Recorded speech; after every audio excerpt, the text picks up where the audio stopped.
She raised him with love, gave him everything. But now, standing outside her own home, the door slammed in her face, Martha faced the unimaginable. A son who had taken everything from her. How will she fight back when everything she built seems lost? Watch as Martha discovers the strength to reclaim her life and rewrite her future in the face of betrayal. Don't forget to subscribe to the channel and like the video so you don't miss the next stories. Now let's get started. Martha stood on her front porch, the sun beginning to dip below the horizon, casting a soft golden light over everything. The day, a Thursday, was like the weather itself, caught between hope and resignation, unsure of whether it wanted to hold on to the warmth or call it quits early. In her hand, she held a simple grocery bag with a loaf of bread, a few cans of beans, and a rotisserie chicken, the warmth of it seeping through the plastic and offering comfort. It was a familiar moment in her routine, nothing extraordinary, but when she reached for her keys and tried to unlock the front door, something was wrong. The key didn't fit. She tried again, more urgently this time, twisting it one way, then the other, even flipping it upside down, as if the lock had somehow become stubborn overnight. But it wasn't the key, it was the lock. The deadbolt had been changed.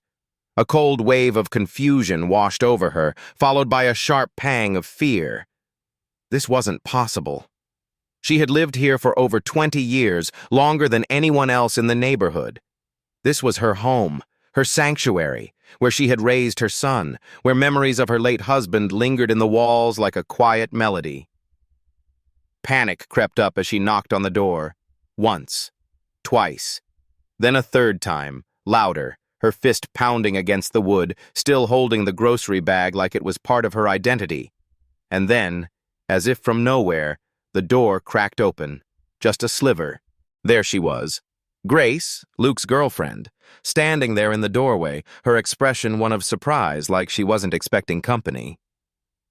"You're not supposed to be back yet," Grace said, her voice uncertain. Martha blinked, feeling the weight of every moment she had spent in this house crashing down on her. "Why can't I get in?" she asked, the words coming out sharper than she meant. Grace hesitated, glancing over her shoulder before stepping outside, pulling the door shut behind her as if to keep the truth from Martha. "I think Luke was going to talk to you about that." Talk to her about what? "You don't live here anymore," Grace said softly, the words landing like a slap. A wave of disbelief hit Martha. She stared at the door that had once been her protector, now her prison. The bag of groceries felt like a cruel reminder of everything she had lost in the space of a few minutes. Martha's mind spun as she stood there, the weight of Grace's words sinking in. "You don't live here anymore." The phrase echoed in her head, bouncing off the walls of her mind as she tried to make sense of it. She had spent the last 2 decades in this house, pouring everything she had into raising Luke. The smell of fresh-baked cookies, the sound of laughter filling the rooms, the late nights spent talking about life, all of it seemed so distant now. She had given him everything: love, patience, and sacrifice. But this? This was a betrayal so deep it threatened to crack her very foundation. As she stood there, frozen on the porch, she couldn't help but remember when Luke had first come into her life. Back in 1987, when she was still working the night shift at St. Joseph's Hospital, she had no idea that fate was about to change everything. She had always assumed motherhood wasn't in the cards for her, after a series of heart-wrenching miscarriages and failed fertility treatments. She had come to terms with it, focusing instead on her career and the life she had built. But when Luke, only 2 years old, was brought into the emergency room one cold evening, something inside her shifted. He was pale, underfed, and clinging to a tattered blanket, his little face filled with fear. His foster mother had dropped him off and left without a second glance. Martha, without thinking, had picked him up. His tiny body was trembling, but when he clung to her like a lifeline, she knew something had changed. Within 2 months, she had begun the adoption process. 6 months later, Luke had her last name and her heart. From that moment on, she gave him everything. She taught him how to swim, helped him with his homework, and stayed up countless nights, making sure he never felt alone. Through it all, she believed love was enough. But as he grew older, things began to shift. By the time Luke reached middle school, questions started to arise. "Why do I look different from you?" he asked. "Why do people stare at us?" She had always reassured him, telling him that being adopted didn't change a thing. "You're mine," she would say, and it had seemed to work for a while. But as high school came and went, and then college, Luke became more distant.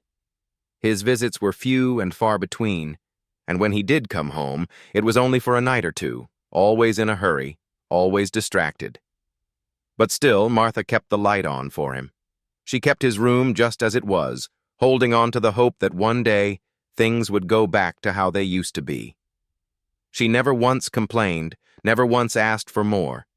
She simply gave him space, trusting that one day love would bring him back to her. Now, standing outside her own home, Martha wondered where it had all gone wrong. How had this child, the boy she had raised, become a stranger? How had the boy who once clung to her for safety and love turned into someone who would kick her to the curb? And what hurt the most was that she hadn't even seen it coming.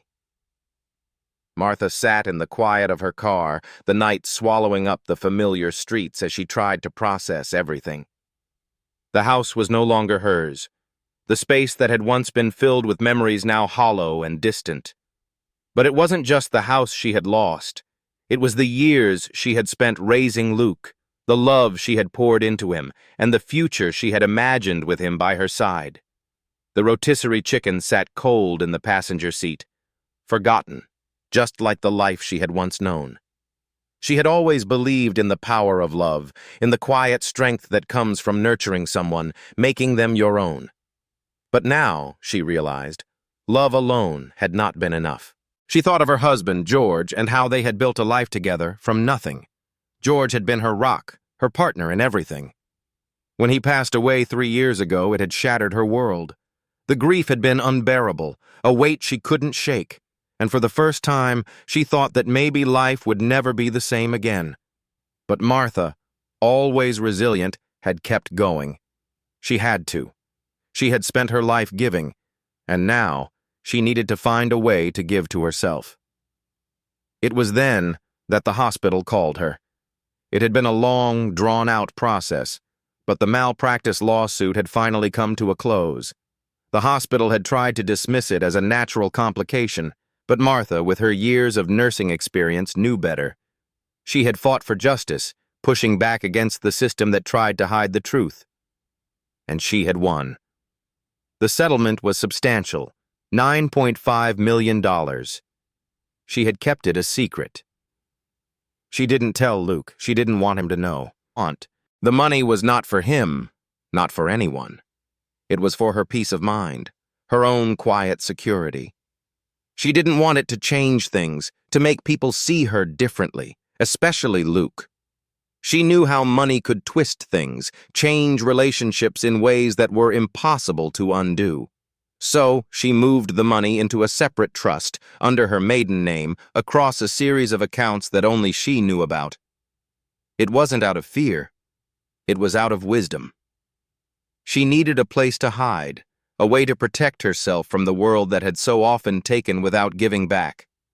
But now, sitting in her car, she realized that her secret had not been enough to protect her from the one person who mattered most. Luke, her son, had taken everything from her.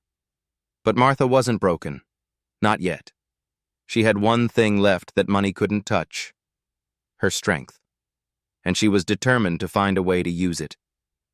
Martha sat still for a long time, the dim streetlights casting faint shadows over her car. She didn't know what to do next. She had driven around aimlessly for hours, the weight of the betrayal still pressing down on her chest, making it hard to breathe. She wasn't just mourning the loss of her house. She was mourning the loss of the son she had raised, the son she had given everything to, who had now turned his back on her. She had trusted Luke with her heart, her home, her life. And now, He had thrown it all away as easily as flipping a switch. But as the night stretched on, something inside her began to shift. The anger was there, simmering beneath the surface, but it wasn't the anger that would drive her forward. It was something else, something quieter, deeper, more dangerous. It was the strength she had forgotten she had. For the first time in years, Martha felt something stirring inside her, a spark of something she had long buried under years of sacrifice and selflessness. She had given everything to Luke, but somewhere along the way she had lost herself. Now, she had to find her way back. The next morning, after a restless night in her car, Martha called an old friend, Arthur, a retired lawyer who had once helped her with a property issue when she was a landlord years ago. He was someone who had seen her at her best and her worst, and she knew he would understand the weight of what she was going through. Arthur listened carefully as Martha explained what had happened. There was a pause on the other end of the line, and when he spoke, his voice was calm but firm. "Martha," he said, "you were misled. What your son did, what he had you sign, it isn't legal. He can't just take your house like that." Martha felt a small breath of relief, as though a heavy curtain had been lifted just enough for her to see the way forward. She hadn't known exactly what to do, but now she had a plan. Arthur recommended a lawyer, someone who had experience with cases like hers, and assured her that they could take action. But as she hung up the phone, a thought crossed her mind. It wasn't just about getting the house back. It wasn't about fighting for property or money. It was about reclaiming her life, about standing up for herself in a way she hadn't in years. She had always been there for Luke, always put him first. But now, for the first time, she had to put herself first. And as Martha looked out the window, watching the world move on, she knew that she wasn't just going to get her house back. She was going to get herself back. And nothing, not even Luke, would stand in her way. Martha didn't cry that night. She sat in her car, the engine off, the streetlights flickering in the distance, casting shadows across the windshield. The chicken, still in the passenger seat, had long gone cold, but she didn't care. Her mind was racing, too fast to hold on to one thought for long. Every emotion, betrayal, disbelief, anger, swirled together in a chaotic mess. But somewhere deep inside there was something else, something she hadn't felt in years. Strength. The quiet kind. The kind that doesn't shout. The kind that builds slowly, brick by brick, until it's strong enough to weather any storm. She had given so much of herself to Luke, but in doing so, she had lost sight of who she was. The mother who had fought for him, the woman who had built a life with George. Where had that woman gone? It was time to find her again. Martha wasn't sure how long she had been sitting there, but eventually, she turned the key in the ignition and drove. She didn't have a destination in mind, but somehow her hands knew where to go. She ended up in front of the old diner where she and George had met, the place they used to go after church on Sunday mornings for a cup of coffee and a slice of pie. The diner had changed over the years, new owners, new signs, but the memories still lingered in the air like the scent of fresh bread. She parked in the lot and sat for a moment, her hands gripping the steering wheel. Then, with a sigh, she got out and walked inside. Arthur, her old lawyer friend, had recommended someone, and Martha had made the call that morning. She wasn't sure what to expect, but the lawyer was everything she needed. Calm, precise, no nonsense. He listened as she recounted everything Luke had done, the forms he had tricked her into signing, the way he had manipulated her trust. He didn't offer false comfort, didn't tell her everything would be fine. He simply laid out the facts. "What your son did was wrong, Martha. And it wasn't just wrong legally, it was morally wrong. We can fight this. We will fight this." His words were firm, but it wasn't the words that made Martha feel something shift inside her. It was the action, the plan. She wasn't just going to sit back and let Luke take everything from her. She wasn't going to let him destroy everything she had worked for. As she left the lawyer's office later that day, something inside her had changed. She had a goal, a direction. The house, the money, none of it mattered in the way it once had. What mattered now was taking back her life. For so long, she had allowed herself to be defined by what she had given to Luke. But now, it was time for Martha to define herself. She wasn't just a mother. She wasn't just a woman who had been betrayed. She was a survivor. And the fight was just beginning. Martha woke up the next morning with a sense of resolve that she hadn't felt in years. The fog of betrayal was still heavy in her chest, but something had shifted inside her. She wasn't just a victim of her son's deceit anymore. She was ready to take back control of her life, starting with the next step in her plan. She dressed slowly, moving deliberately as if each action, no matter how small, was a part of something larger. She had been running on autopilot for so long, doing what she thought was best for Luke, for George, for the life she had built. Now, for the first time in a long while, she was doing something for herself. She didn't call Luke ahead of time. She knew that if she did, he would avoid her, or worse, have Grace speak on his behalf. No, this had to be face-to-face. She had to look him in the eyes and say the things she had been too afraid to say for years. When she arrived at his house, her heart skipped a beat. It was still the same place, the place where they had shared family dinners, the place where she had rocked him to sleep as a child, the place where she had kissed his forehead before bed every night. But now, it felt like a stranger's house, cold, distant, and uninviting. She walked up to the door and knocked once, her fist steady against the wood. After a long moment, Luke answered. He was wearing gym shorts and a hoodie, his usual careless look, but there was a tension in his eyes when he saw her. He was surprised to see her, but he didn't hide it well. "Ma?" he asked, his voice clipped, like he was trying to keep his emotions at bay. "Evelyn," she corrected him, her voice calm but firm. "I don't need much of your time, Luke. I just came to say something." He frowned, stepping out onto the porch with her. "If this is about the house—" "It's not just about the house, Luke," she interrupted, her voice rising just slightly. "It's about the years I gave you. The years I spent raising you, teaching you, loving you when nobody else would. I gave you everything, and you repaid me by changing the locks on my door and signing away my life. I trusted you, Luke, and that trust was shattered." Luke looked down, his hand running through his hair, but he didn't speak. "I was there for you when nobody else was," Martha continued, her eyes narrowing. "When you were hurt, scared, lost, I was there. I taught you how to love, how to stand up for yourself, and how to care for others. And now, you've taken everything from me. Not just the house, but the one thing that mattered most, my trust." Luke opened his mouth to say something, but she held up a hand, silencing him. "Don't call me Ma if you don't mean it.